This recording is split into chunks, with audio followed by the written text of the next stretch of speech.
요한복음 강의 오늘 20번째 시간입니다. 오늘은 요한복음 8장 12절부터 마지막 59절까지 말씀입니다. 진리가 너희를 자유롭게 하리라 하는 제목입니다. 진리가 너희를 자유롭게 하리라. 우리 오늘 좀 긴 내용으로 읽었습니다만 이 내용은 중간에 어떻게 끊을 수가 없어가지고 계속 이어서 읽었습니다. 좀 내용이 아리까리하죠. 뭔가 이야기하는 게 이게 좀 이해할 듯 하면서도 좀 이해하기 어려운 그런 말씀을 하고 있는 겁니다. 왜냐하면 지금 이 유대인들과 예수님의 그 논쟁을 기록해 놓은 건데, 유대인들과 예수님의 이 논쟁이 있는 이유는 뭐냐면 수준이 다르기 때문에 그래요. 예수님은 하늘에 속한 이야기를 하시는데 유대인들은 땅의 얘기를 지금 하고 있기 때문에 그래요. 이게 무엇인지 오늘 설교를 들으면 좀 정확하게 이해가 될 것이라고 생각이 듭니다. 이 7장과 8장은 한 덩어리라고 그랬죠. 예수님께서 초막절에 예루살렘 성전에 올라가셔서 자기를 드러냈단 말이에요. 계시라는 말은 신이 자기 정체를 드러내는 것을 표현할 때 계시라 이렇게 이제 그런 단어를 씁니다. 그러니까 예수님이 자기 정체를 드러낸 겁니다. 자기가 누구신지, 무엇하러 지금 세상에 왔는지 그렇게 자기를 유대인들에게 밝히고 있는데, 자, 첫째로 예수님이 자기를 뭐라고 밝히고 있습니까? 7장 37절 38절에서 명절 끝날 곧 큰 날에 예수께서 서서 외쳐 이르시되 누구든지 목마르거든 내게로 와서 마시라. 나를 믿는 자는 성경의 이름과 같이 그 배에서 생수의 강이 흘러나리라 그랬어요. 그러니까 예수님이 지금 자기 자신을 뭐라고 말하고 있냐면 생수라고 말하고 있는 거예요. 자, 두 번째로는 8장 12절 우리가 읽었던 본문 첫 구절이죠. 예수님이 뭐라고 자기를 소개하고 있어요? 자기를 빛이라, 나는 세상의 빛이라 이렇게 소개를 하고 있단 말이죠. 그리고 이제 세 번째가 우리가 오늘 이 길게 읽은 이 내용 가운데 있는 거예요. 자기를 어디서 온? 하늘에서 온 존재라고 지금 소개하고 있고, 자기가 임으로 온 것이 아니라 하늘에 계신 아버지께서 자기를 보내서 왔다는 거예요. 그래서 자기는 하늘에서 자기를 보내신 그 아버지의 뜻을 행하려고 지금 여기에 와 있다. 이렇게 지금 자기를 소개하고 있는 거예요. 이것만 들어도 예수님이 누구신지 우리가 금방 이해할 수 있지 않겠습니까? 그래서 그 자기, 하늘에서 아버지의 보내심을 받아서 이 땅에 온 자기, 생명수 되고 빛이신 자기를 알면 너희가 자유를 얻으리라. 이렇게 지금 말하고 있는 거예요. 이 구조가 이해가 됩니까? 이게 이해가 되면 7장, 8장은 어렵지 않게 우리가 이해할 수 있는 것이죠. 자, 다시 한번 간단히 정리해 봅니다. 지금 예수님께서 어디에 와 계시다고요? 예루살렘 성전에 와 계세요. 이때 지금 시간적으로 이때가 언제입니까? 초막절 절기를 지키고 있는 때란 말이죠.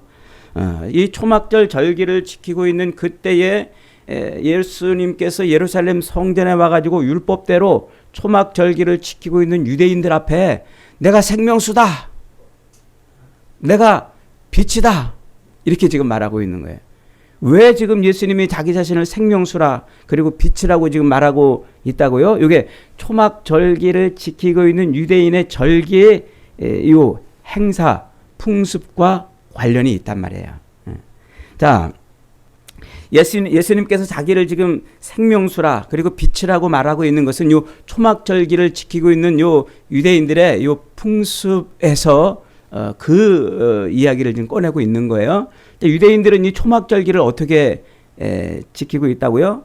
초막절기에 크게 세 가지를 한다고 그랬잖아요. 첫째로는 이 초막절기를 지킬 때 그들은 들판에 나가서 초막을 짓고, 그리고 이제 농작물을 수확을 하면서 하나님의 은혜에 감사를 드린단 말이에요. 그러니까 들판에 나가서 초막을 짓고 지키는 절기라 그래서 초막절이라고 그래요. 장막절이라고 그러고도 하고 혹은 이제 이 들판에 나가서 이 걷어들인 곡식을 수장한다고 그래서 수장절이라 그러기도 한단 말이에요. 이게 오늘날 우리 표현으로 말하면 이게 뭐예요? 추수감사절이란 말이에요. 그러니까 들판에 나가서 초막을 지으면서 그들은 그렇게 하나님이 자신들에게 주신 이 풍성한 이 곡식을 걷어들이면서 감사를 한단 말이죠. 자, 두 번째로는 뭐를 한다고 그랬어요? 성전에 가서 실로암 샘에 가서 물을 퍼다가 성전 제단에 계속 부으면서 그 일주일 동안 계속 물을 부으니까 물이 계속 철철철철 차고 흘러 넘칠 거 아닙니까? 그러니까 실로암 물에 가가지고 물을 퍼다가 성전 제단에 붓는 그런 의식을 지금 행하고 있는 거예요. 세 번째는 또 뭐를 한다고 그랬어요? 성전 마당에 높이가 5m나 되는 아주 높은 촛대, 그 7가닥으로 이렇게 있는 그 촛대 있지 않습니까? 그 7가닥으로 이렇게 초를 껴가지고 빛을 비추는 그 5m 높이가 되는 그 거대한 촛대를 만들어가지고 등대죠. 거기다 불을 붙여서 성전을 환하게 밝히는 그런 세레모니를 지금 하고 있단 말이에요. 그런 의식.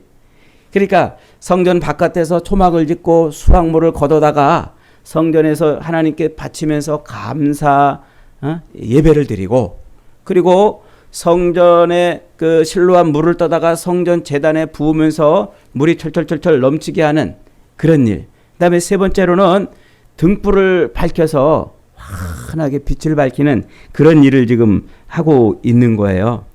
그런데 예수님이 오셔가지고 그런 율법대로 초막절을 지키고 있는 그들에게 뭐라고 말하냐면 내가 빛이다, 내가 생명수다, 이러고 지금 있는 장면이라 그러는 것이죠. 그러니까 유대인들이 예수를 죽이고 싶었습니다. 그러나 아직 때가 이르지 못해서 죽이지 못했다고 말하는데, 그 7장 20절과 8장 20절이 7장 30절과 8장 20절이 그렇게 이렇게 연결이 되고 있는 것입니다. 그 가운데 무슨 내용이 삽입이 되어 있냐면 간음한 여인의 이야기가 삽입이 되어 있는 거예요. 그런데 유대인들이 예수를 죽이고 싶은데 죽일 명분이 없는 거예요. 그래서 지금 자기들이 율법대로 초막절기를 지키고 있는 그것을 비난하고 그것을 조롱하는 그 예수에 대해서 율법을 어겼다는 그런 죄목을 씌워가지고 죽이려고 간음한 여인을, 현장에서 간음하다 붙잡힌 여인을 지금 데리고 온 거죠. 자, 현장에서 간음하다 붙잡힌 여인은 율법에 뭐라고 돼 있습니까? 돌로 쳐 죽여도 된다고 돼 있거든요. 그러니까 예수님한테 와가지고 이 여인을 어떻게 쓰면 좋겠느냐? 율법에는 돌로 쳐 죽이라고 그랬는데 당신은 어떻게 말하겠느냐? 하면서 이제 트집을 잡으려고 그러는 거예요. 그러자 예수님께서 그 여인을 놓고 바닥에 글씨를 한번 쓰고서 죄 있는 자가 먼저 돌로 쳐라. 그러니까 유대인들이 양심의 찔림을 받아가지고 슬금슬금 다 피했다고 그랬어요. 그래서 두 번째 이제 예수님이 그 땅에 글씨를 또 쓰시면서 여인에게 뭐라고 그랬습니까? 나도 너를 정죄하지 아니하노라. 다시는 가서 같은 죄를 짓지 말아라고 이렇게 말씀을 하고 있단 말이죠. 자, 그 이야기는, 그 간음한 여인의 이야기는 뭐라고 그랬습니까? 지금 유대인들이 자기들의 율법을 따라서 행하고 있는 그 초막 절기가 그게 뭐였다는 거예요? 그것이 영적인 간음이었다는 거예요.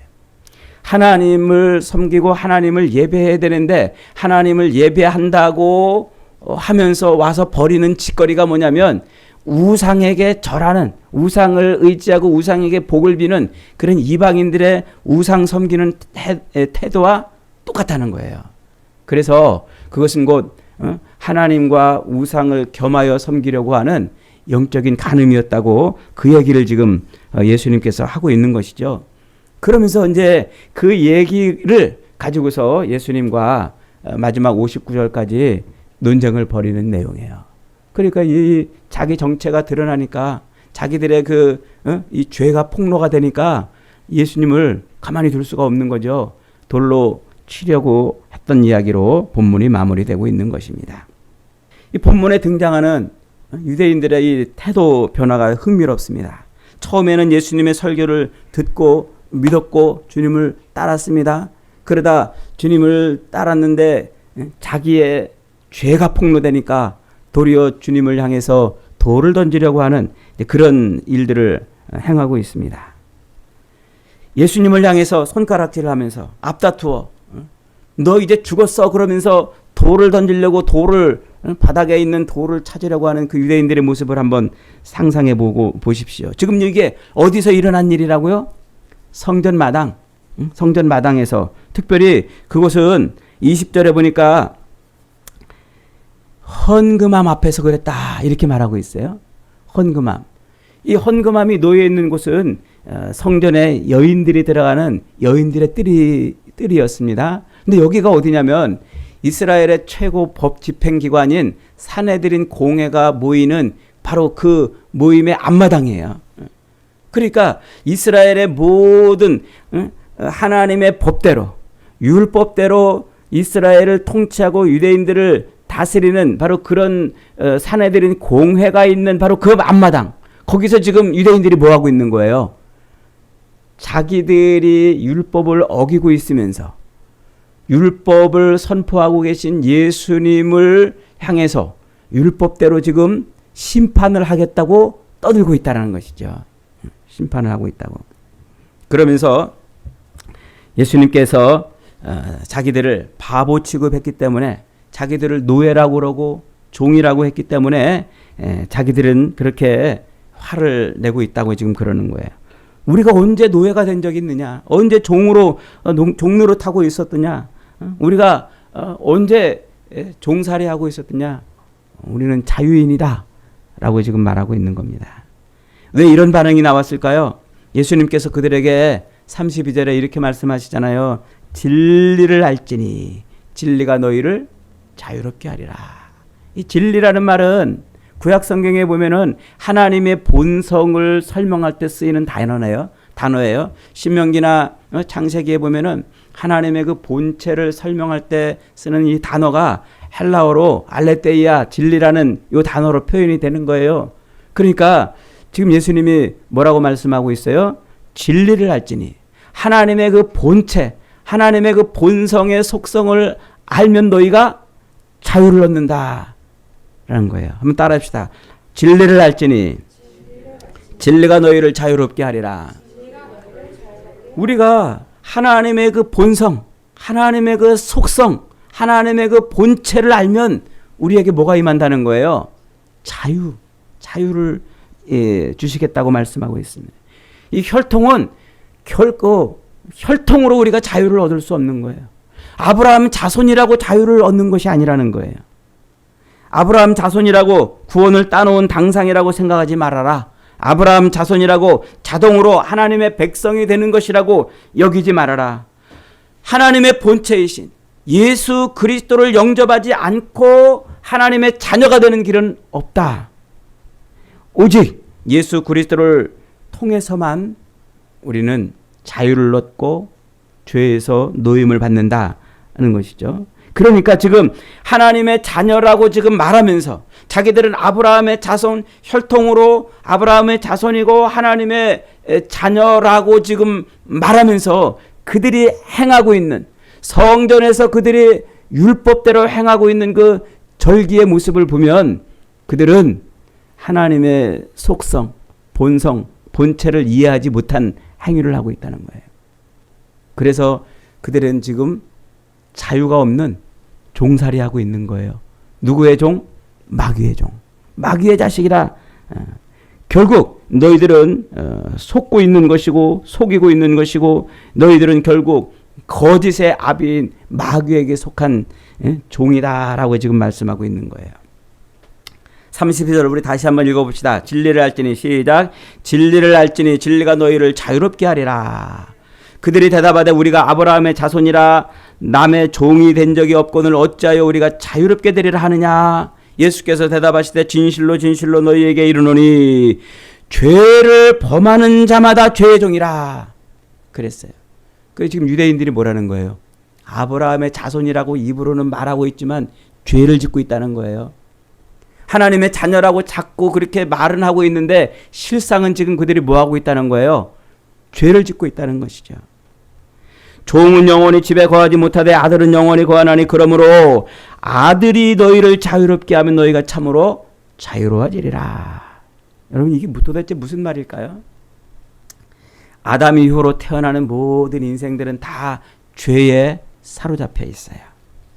아담 이후로 태어나는 모든 인생은 다 인간을 억압하고 있는 그런 죄에 붙들려 살고 있단 말이죠. 그러니까 이 죄에서 노임받고 죄에서 해방되고 죄에서 자유를 얻을 수 있는 유일한 길은 누구밖에 없다고요? 하나님의 본체이신 예수밖에 없다는 거예요. 예수를 영접하고 예수를 통해서만 이 죄에서 노임받게 되는 것입니다. 여러분, 죄라는 것이 뭡니까? 지금까지 이 사도 요한은 이 요한복음 1장에서부터 계속 설명해 오면서 이 죄에 대해서 다양한 각도에서 설명을 하고 있지 않습니까? 죄라는 게 뭡니까? 하나님을 절대 의존하고 하나님을 창조주로 여기며 하나님으로부터 오는 그 모든 은혜와 힘을 공급받아 사는 이 하나님의 생명력을 거부하고 자기 인생의 주인이 자기가 되어 자기 힘으로 자기 인생을 살아가려고 하는 그것을 뭐라고 부른다고요? 그것을 죄라고 부른다고요. 그래서 이 죄라는 말은 헬라어로 하마르티아 이렇게 말을 해요. 하마르티아. 우리 공부 많이 했잖아요. 하마르티아가 뭐라고 그랬어요? 이 화살의 그 관역 한복판, 그 관역의 한복판을 빗나간 그 한복판을 빗나간 엉뚱한 데 꽂힌 것을 죄라고 이렇게 부른다고 그랬잖아요. 이걸 왜 죄라고 부른다고 그랬습니까? 사도 바울이 그 당시 하마르티아, 그 당시에 사람들이 쓰던 이 하마르티아라는 이 단어를 구약의 진리를 가지고 설명을 하는, 죄를 설명하는 단어로 쓴 겁니다. 그러니까 이 관역 한복판에 꽂혀야 될 화살이 엉뚱한 데 꽂혔을 때 그걸 하마르티아 그러는데 이 말이 어떻게 해서 생긴 말이라고요? 아주 옛날에 아리스토텔레스가 시학이라는 책에서 이 하마르티아라는 단어를 처음 씁니다. 뭐라고 쓰냐면 뭔가 이 본질로부터 부족한 어떤 상태, 본질로부터 벗어나서 부족한 어떤 상태를 표현할 때 하마르티아라는 단어를 썼어요. 그 뒤로 사람들이 이제 그 말을 본질에서 벗어난 어떤 것을 설명할 때 쓰는 말이 된 거예요. 주로 이제 이 그리스 그리고 로마는 전쟁을 많이 하고 군인들이 이렇게 세상을 지배하던 그런 나라들 아닙니까? 군인들이 늘 나가서 전쟁 연습하면서 이 칼 싸움 연습도 하고 활 쏘는 연습도 하잖아요. 이제 활 쏘는 연습을 딱 하는데 여기서 화살을 쫙 쏘는데 저 관역 한복판에 딱 꽂히지 않고 옆으로 딱 비껴나면은 그때 이제 알려주는 거예요. 야, 하마르티아야. 무슨 말이에요? 중심에서 벗어났단 말이에요. 관역 한복판을 꿰뚫지 못하고 엉뚱한 데 꽂혔다는 거예요. 그 말. 본질에서 벗어난 관역 한복판에 꽂히지 않고 엉뚱한 데 꽂혔던 그 말을 사도 바울이 갖다가 죄를 설명하는 단어로 쓰고 있는 거예요. 하나님의 본질에서 벗어난 거죠.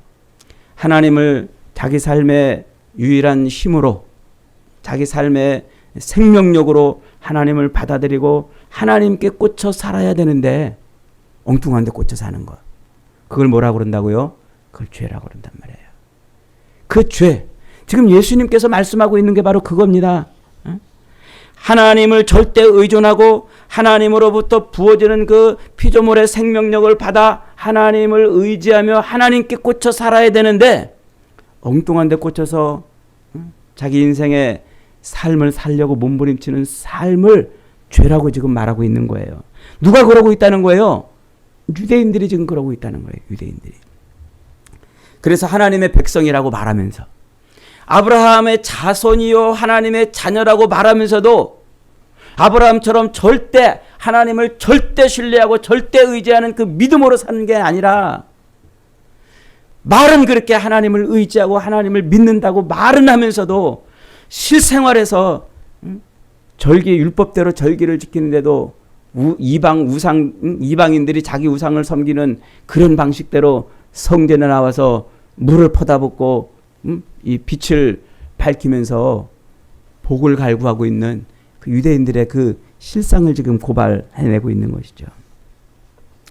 그러니까 입으로는 하나님의 자녀라고 말하면서도 자기 실제 행위는 하나님에게서 멀어져 있는 죄된 삶을 살고 있는 그 본성을, 그 모습을 지금 까발려주니까 유대인들이 지금 화가 난 겁니다.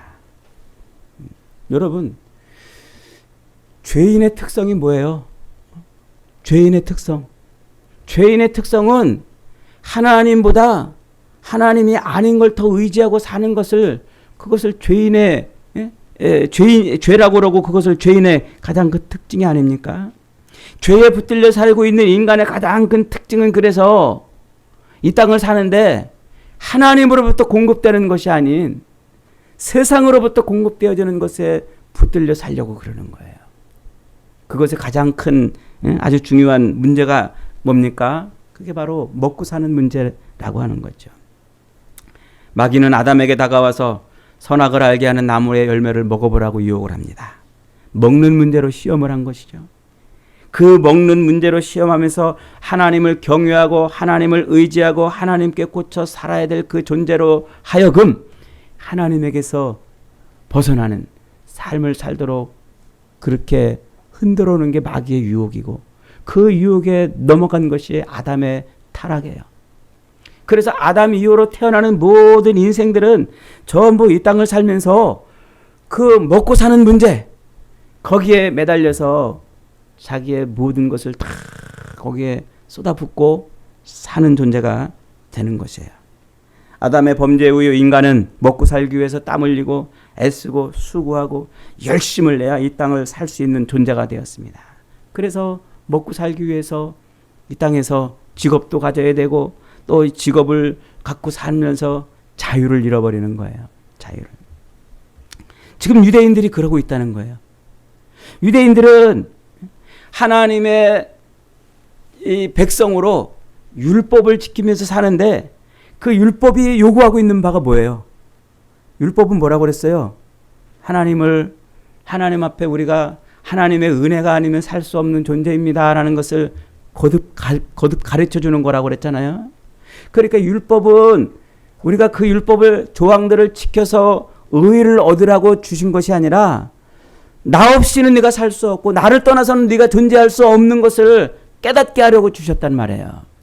그런데 유대인들이 지금 뭐 하고 있어요?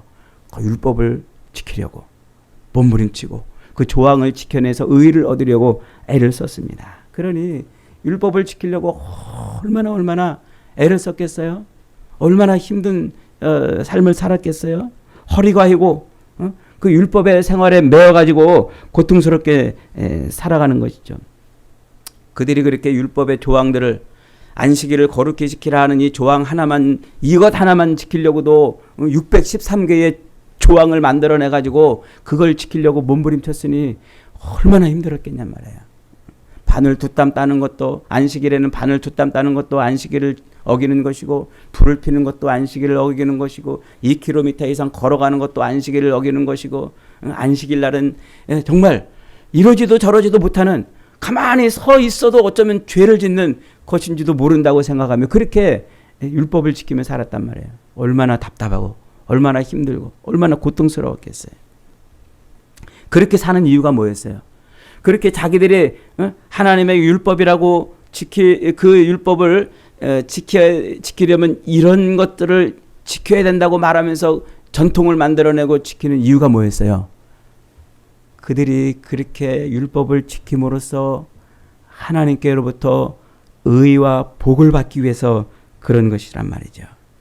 이 세상을 복받고 이 세상을 형통하고 이 세상을 풍요롭게 살기 위한 그 복을 하나님께로부터 받기 위해서 그 종교적 계명을 그렇게 지켜냈던 것이죠.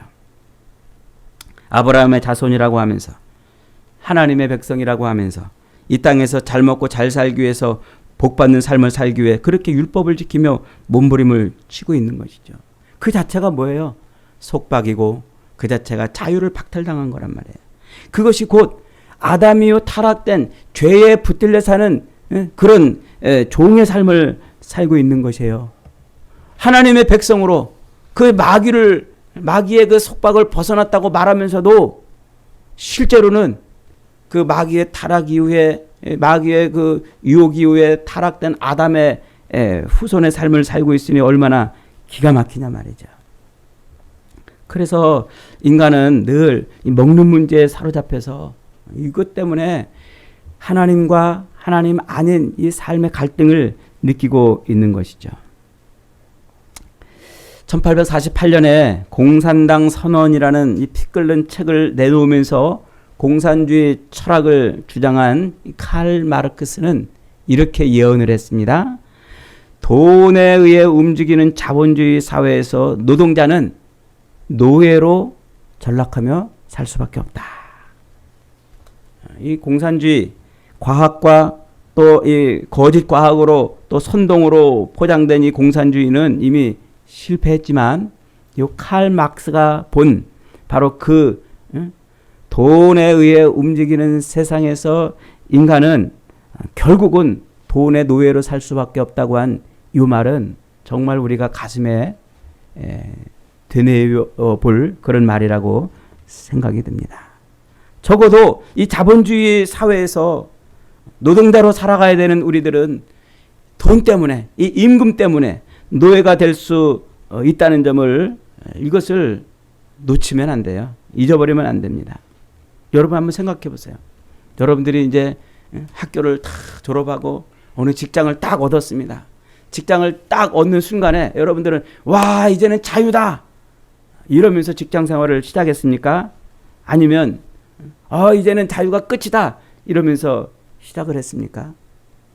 아마도 여러분들이 학교를 딱 졸업하고 직장을 딱 들어가면 꿈에 부풀어서 희망에 부풀어서 이제는 뭔가 자유로운 삶을 살 수 있을 것처럼 생각을 했을 것입니다. 그런데 하루 이틀 1년 2년 직장 생활을 하면 할수록 여러분들은 뭘 느꼈습니까? 어느 순간 속박되어 있다는 것을, 구속되어 있고 어느 순간 종처럼 일하며 살지 않으면 안 된다는 것을 깨달았을 것입니다. 지금 우리는 서울이라는 이 산업화된 거대 첨단 도시에 살고 있습니다. 직장인이든 자영업을 하든 어떤 형태의 삶을 살든 우리는 다 도시 노동자들입니다. 여러분들은 지금 매일 하루하루 이렇게 삶을 살면서 행복하십니까?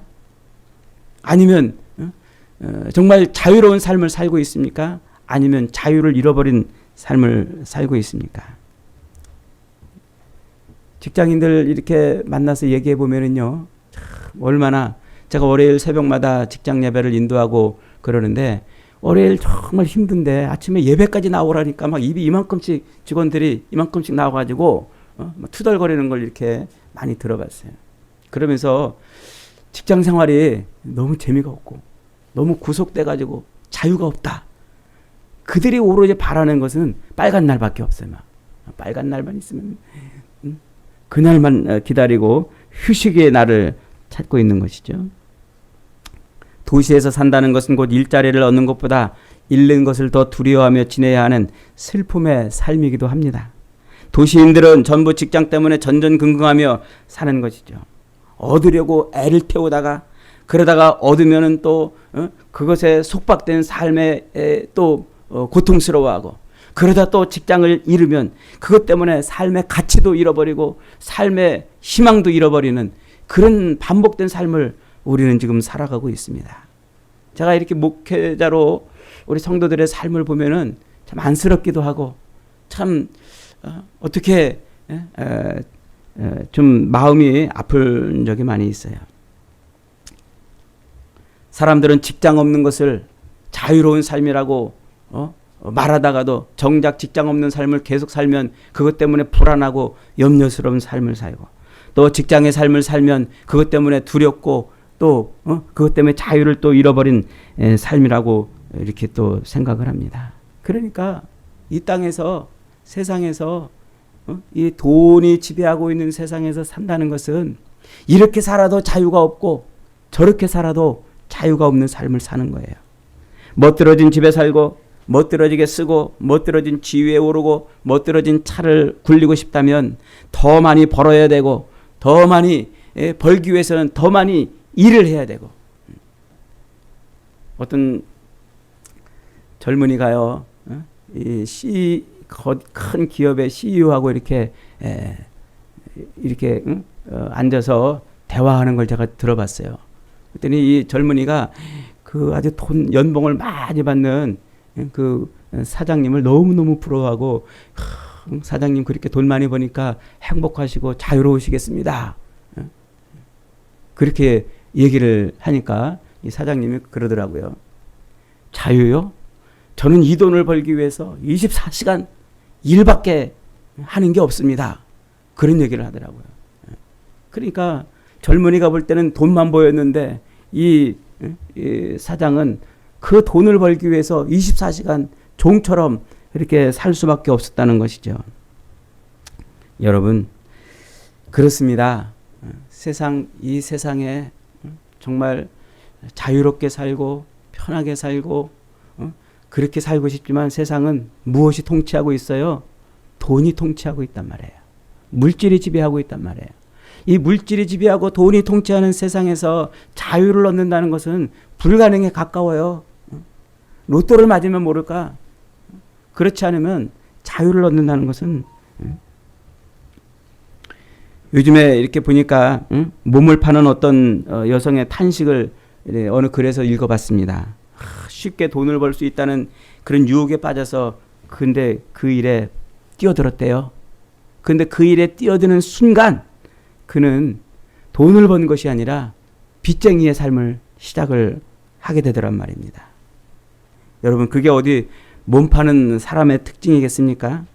현대 사회의 가장 심각한 위기는 바로 그런 거예요. 정부든 기업이든 개인이든 누구든지 쉽게 다 돈에 의해서 빚쟁이가 된다는 말이에요. 먼저 소비하고 나중에 갚는, 여기 기가 막힌 법을 만들어내 가지고 개인이든 또 기업이든 누구든 빚내서 사는 법에 익숙해져 있어요.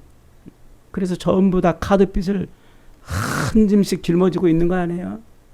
부자들도 다 일단 벅벅 긁어서 그 카드빚으로 살고 그 빚을 갚기 위해서 또 일을 하고 애써야 되는 삶을 살아가는 것이죠. 그게 돈이 지배하고 있는, 물질이 지배하고 있는, 발달된 도시에 살든 저 시골에 살든 그런 삶을 살 수밖에 없는 것이에요. 옛날에 제 대학 동창 가운데 대학을 딱 졸업하고 이 친구는 당연히 대학원에 가서 목회자의 길을 갈 줄 알았더니 자기는 돈 벌러 간다 그러더니 슈퍼마켓 사장이 됐습니다. 그래서 30년 뒤에 만났더니 30년 뒤에 아주 의리의리한 차를 쫙 끌고 와가지고는요, 전부 목사인 친구들 앞에 강의를 하는 거예요. 야, 이 순진한 친구들아, 돈의 세계는 따로 있더라 하면서 말이죠. 시계는 또 얼마나 비싼 시계를 찾는지 말이죠. 그러면서 그러는 거예요. 돈의 세계는 돈을 벌고 돈을 굴리는 그런 세계다. 돈이 있어야 돌아가는 세계다. 그러는 거예요. 뭐 그가 말한 거를 다 이해는 못했지만은 하여튼 그런 식의 이야기를 했어요. 아주 착하고 좋은 목사가 될 것이라고 생각했던 그 친구가 슈퍼마켓 사장이 돼가지고 돌아와서 목사들 앞에서 외친 말이 세상은 돈이 있어야 돌아간단 말이에요. 이런 얘기를 했다는 것이죠.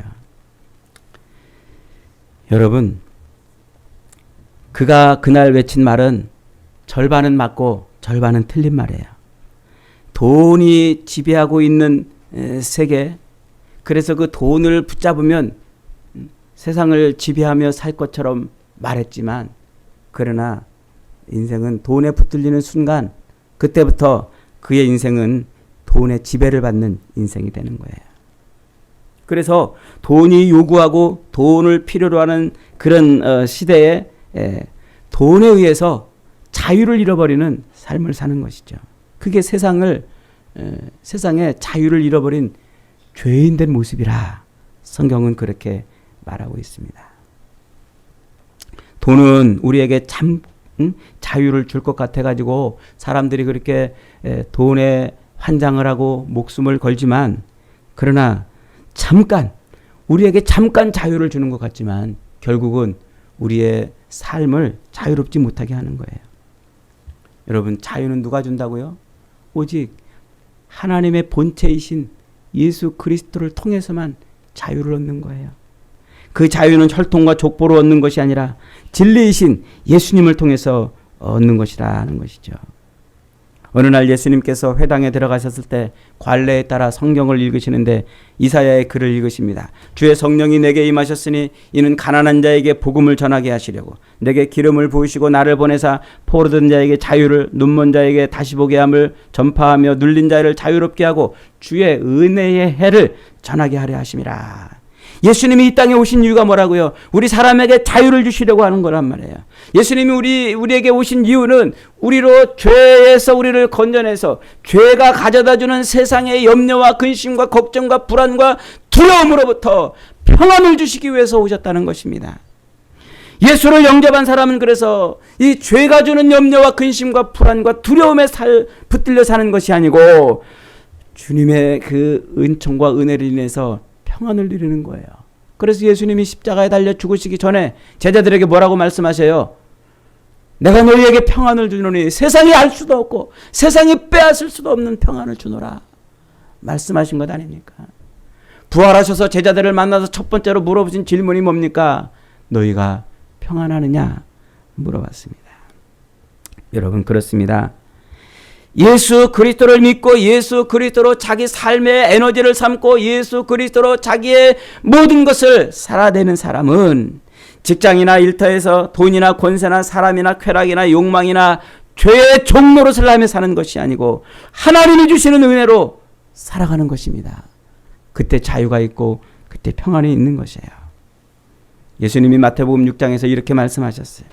한 사람이 두 주인을 섬기지 못할 것이니 혹 이를 미워하고 저를 사랑하거나 혹 이를 중히 여기고 저를 경히 여김이라. 너희가 하나님과 재물을 겸하여 섬기지 못한다. 지금 율법을 지킨다고 그러면서 초막절기에 성전에 달려나와서 유대인들이 행하고 있는 모습이 뭐라는 겁니까? 하나님과 재물을 겸하여 섬기고 있다는 것이에요. 그것이 영적인 간음이라고 오늘 사도 요한은 우리에게 가르쳐주고 있는 것입니다. 내가 너희에게 이르노니 목숨을 위하여 무엇을 먹을까 무엇을 마실까 몸을 위하여 무엇을 입을까 염려하지 마라. 목숨이 음식보다 중하지 아니하며 몸이 의복보다 중하지 아니하냐. 공중의 새를 보라. 심지도 않고 거두지도 않고 창고에 모아들이지도 아니하되 너희 하늘 아버지께서 기르시나니 너희는 이것들보다 귀하지 아니하냐. 너희 중에 누가 염려함으로 그 길을 한 자라도 더할 수 있겠느냐. 너희가 어찌 의복을 위하여 염려하느냐. 들의 백화파를 보라. 어떻게 자라는가 생각하여 보라. 수고도 하지 않고 길쌈도 하지 아니하니라. 내가 너희에게 말하노니 솔로몬의 모든 영광으로도 입은 것이 이 꽃 하나만 갖지 못하였느니라. 그러나 내가 너희에게 말하노니 솔로몬의 모든 영광으로도 입은 이것이 이 꽃 하나만 갖지 꽃 하나만도 못하느니라. 여러분, 이게 누가 한 얘기입니까? 우리 주님이 하신 말씀이에요. 오늘 있다가 내일 아궁이에 던지는 들풀도 하나님이 이렇게 입히시거든 하물며 너희 일까보냐 이 믿음이 적은 자들아. 그러므로 염려하여 이르기를 무엇을 먹을까 무엇을 마실까 무엇을 입을까 하지 말라. 이는 다 이방인들이 구하는 것이라. 너희 하늘 아버지께서 이 모든 것이 너희에게 있어야 할 줄 아시느니라. 그런즉 너희는 먼저 그 나라와 그 의를 구하라. 그리하면 이 모든 것을 너희에게 더하시리라. 여러분, 예수 믿는 목적이 뭡니까? 여러분들이 예수 안에 있고 예수를 예배하고 의지하고 찬양하는 이유가 뭡니까? 세상에서 풍요롭게 살고 잘 먹고 잘 살기 위한 것이라면 우리는 영적 간음을 하고 있는 것이라는 거예요. 하나님의 백성으로 아브라함의 자손으로 율법을 지킨다고 몸부림쳤던 그 바리새인들이 목표하는 것이 바로 결국은 먹고 사는 문제에 하나님의 복을 바라는 것이었기 때문에 그들은 주님의 책망을 받고 주님의 지적을 받았던 것입니다. 여러분, 하나님이 저와 여러분을 이 죄악된 세상에서 건져내셨어요. 예수 그리스도를 통해서 건져내신 줄 믿습니다. 그리스도 예수를 믿으면 이 돈이 지배하고 물질이 지배하는 세상에서 건져짐을 받는 줄 확신하시기를 바랍니다. 뭘 염려하세요? 뭘 걱정하시고 무엇 때문에 두려워하세요? 무엇 때문에 근심하시고 무엇 때문에 불안한 삶을 사십니까? 주님이 여러분의 삶의 생명력인 것을 믿으시기 바랍니다. 갈증을 느끼십니까? 목마르십니까? 돈 때문에 세상에 있는 물질이 없어서 목마르다면 주님을 영접하십시오. 앞길이 깜깜하십니까? 어디로 가야 될지 무엇을 할지 여러분 앞길이 깜깜하다면 우리 인생의 빛이 되신 주님을 영접해 보십시오. 여러분의 인생의 모든 갈증을 해갈시키시고 여러분의 앞길을 환하게 비춰주실 것입니다. 오직 우리를 위해서 하늘로부터 오사 아버지의 뜻을 이루려고 우리 가운데 오신 그 예수를 여러분의 삶의 생명력으로 받아들이고 여러분 인생의 주인으로 받아들여 산다면, 그런다면 우리는 이 땅에서 죄의 종이 아니라 세상의 종이 아니라 물질의 노예가 아니라 하나님의 자녀된 삶을 살 수 있는 줄 믿습니다. 이것이 여러분에게 믿음이 되기를 바랍니다. 이것이 여러분에게 진짜 믿음이 되기를 바랍니다. 이 믿음으로 하나님의 자녀된 삶을 사는 저와 여러분이 다 되시기를 주님의 이름으로 축복합니다.